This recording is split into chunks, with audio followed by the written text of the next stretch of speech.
মানুষ এত নিন্দা চর্চা করতে পারে সেটা পরে বলবো অবশ্যই। হ্যালো বন্ধুরা, কেমন আছো? Welcome back to my channel Riya's blog. অনেক অনেক স্বাগতম। বড়দের জন্য প্রণাম, ছোটদের জন্য অনেক ভালোবাসা। ভালোবাসা দিলেই অবশ্যই ভালোবাসা পাবে। যারা যারা আমাকে কমেন্ট করবে অবশ্যই সবার কমেন্ট আমি অবশ্যই তুলে ধরবো। আমার ব্লগগুলো তোমরা যদি ভালোবাসো অবশ্যই পার ডে ব্লগ দেওয়ার চেষ্টা করব। আর এটা হচ্ছে আমার করণীয় কাজ। সারাদিন আমি যা কাজ করি সেটাই তোমাদের মাধ্যমে তুলে ধরেছি। তো সকালবেলা ঘুম থেকে উঠে আগে উঠানটা ঝাড় দিয়ে দিলাম আর দুয়ারে একটু জল দিয়ে ঠাকুর ঘরে চলে আসলাম। রাধে রাধে বন্ধুরা, কেমন আছো তোমরা? কোথায় বসে ভিডিওটা দেখছো অবশ্যই কমেন্ট করে বলবে। ঠাকুর ঘরে ঢুকেছি কারণ হচ্ছে আগে সকালবেলা কাজ সারার আগেই ঠাকুর ঘরে কাজটা সেরে নিলে খুবই ভালো হয়। তোমরা তো জানো ঠাকুর একদিকে আর হচ্ছে বাড়ির কাজ একদিকে, সবারই এটা সবার করণীয় কাজ। আর ঠাকুরকে তো অবশ্যই সবকিছু গুছিয়ে দিতেই হয় 12টার মধ্যে। তো আমার সেরকম হয়ে ওঠে না, শাশুড়ি মা যেহেতু বাড়ি নেই আমার সব কাজই করতে হয়। কারণ হচ্ছে শাশুড়ি মা গেছে ভাগ্নির বিয়ে আর বিয়ে বাড়িতে চলে গেছে, আমি এখনো যাইনি, বাট যাব অবশ্যই, তোমাদের সাথে শেয়ার করব। তো সকালবেলায় ঠাকুর ঘরে সব পরিষ্কার করে বাসনগুলো বের করে ঠাকুর ঘরে এই যে তুলসী মন্দিরটা ধুয়ে নিলাম। তুলসী মন্দিরটা সত্যি কথা বলতে আমাদের অনেক পুরনো হয়ে গেছে আর বাট কেমন একটা কালার হয়ে গেছে। আমি সবসময় সবার কমেন্টে রিপ্লাই দেওয়ার চেষ্টা করি, কিন্তু অনেকেই বলে আমি নাকি কমেন্টে একদমই রিপ্লাই দিই না। এটা হচ্ছে ভুল কথা। ভিডিওর মাধ্যমে সবাই কমেন্টে রিপ্লাই দিই। বাসনগুলো নিয়ে গেলাম এই যে কুয়োতলায় আর বাসনগুলো মেজে নিচ্ছি। ঠাকুর ঘরে বাসন এখনো ঘরের কাজ করা হয়নি, তো সকালবেলা ঘুম থেকে উঠতে অনেকটাই দেরি হয়ে গেছে। তোমরা অনেকেই আমাকে অনেক অনেক কথা বলো, অনেক কমেন্ট করো যে তুমি ভিডিও বানাও কিসের জন্য, কি লাভ পাও? তুমি কখনো আমাদের তো শেয়ারই করলে না যে তুমি পেমেন্ট পাও। দেখো, পেমেন্ট পাই না সেটা বড় কথা নয়, বাট আমার ভালো লাগে সোশ্যাল মিডিয়া অ্যাক্টিভ থাকার জন্য। সবাই অ্যাক্টিভ থাকে, আমি তোমাদের সাথে গল্প করতে আসি, কারণ হচ্ছে একা একা হয়তো ভালো লাগে না, তাই দেখো গল্প করার লোক হয়তো পাই না, বাট তোমাদের সাথে তো গল্প করি। তোমরা যদি খারাপ মন্তব্য করো কিছুই করার নেই, কারণ হচ্ছে তোমাদেরকে আমি অনেক ভালোবাসি এবং অনেক শ্রদ্ধা করি। কখনো আমার একটা ফ্রেন্ডকেও গালাগালি দিইনি, কারণ হচ্ছে আমার ফ্রেন্ডরা অনেক অনেক খারাপ কমেন্ট করে, বাট আমি সেগুলো কোনোদিনও কানে নিইনি। তোমরা তো জানো যে আমি কখনোই তোমাদেরকে খারাপ চোখে দেখি না। তোমরা যদি খারাপ কমেন্ট করো সেটা আমার কিছুই করার নেই। এখানে দেখো বাসন ধুয়ে চলে এসেছি একটু দাঁত মাজার জন্য। দাঁত মাজবো অবশ্যই, সকালবেলা তো দাঁতটা মাজতেই হবে আর ফ্রেশ হতেই হবে, ফ্রেশ না হলে কখনোই হয় না। সত্যি কথা বলতে অনেকেই বলে আমি ভিডিও বানাই বলে আমি নাকি খারাপ। তো সত্যি বলতে ভিডিও বানালে যদি খারাপ হয় তাহলে খারাপ হলাম, কি করা যাবে? আমি খারাপ হই ভালো হই সেটা আমার কাছেই রয়েছে, তাই না? তোমরাই বলো ভালো বা খারাপ কি দেখেছে ভিডিওর মধ্যে। সবাই এখন সোশ্যাল মিডিয়া অ্যাক্টিভ থাকে, যারা অ্যাক্টিভ থাকে না তারা অবশ্যই পিছিয়ে যায়।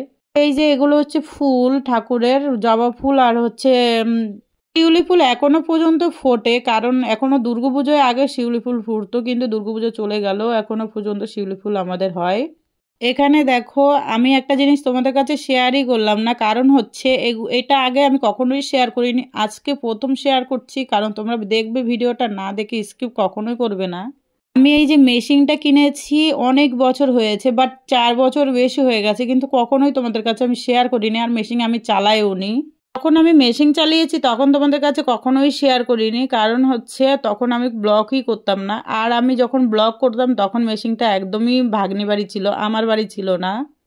এই মেশিনটা যখন কিনেছি নতুনই ছিল, কিন্তু এখন একটু পুরানো হয়ে গেছে। যেহেতু 4 বছর হয়ে গেছে, একটা জিনিস কখনোই নতুন থাকে না যখন বছরকে বছর পড়ে থাকে ঘরে।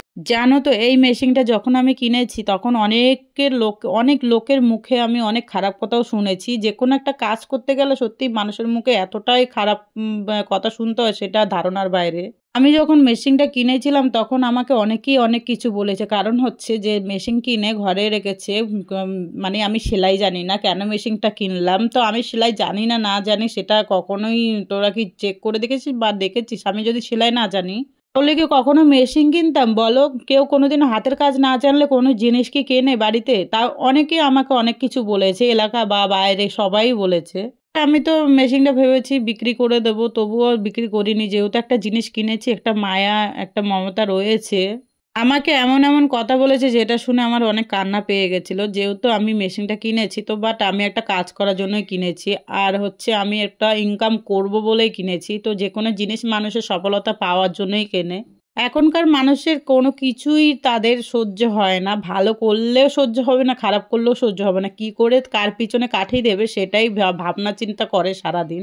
এখানে বলতে বলতে দেখো আমার তো চা কমপ্লিট হয়ে গেছে। তোমরা চা খাবে অবশ্যই চলে আসো। কারা কারা সকালবেলা ঘুম থেকে উঠে আগে চা খাও সেটা অবশ্যই কমেন্ট করতে ভুলবে না।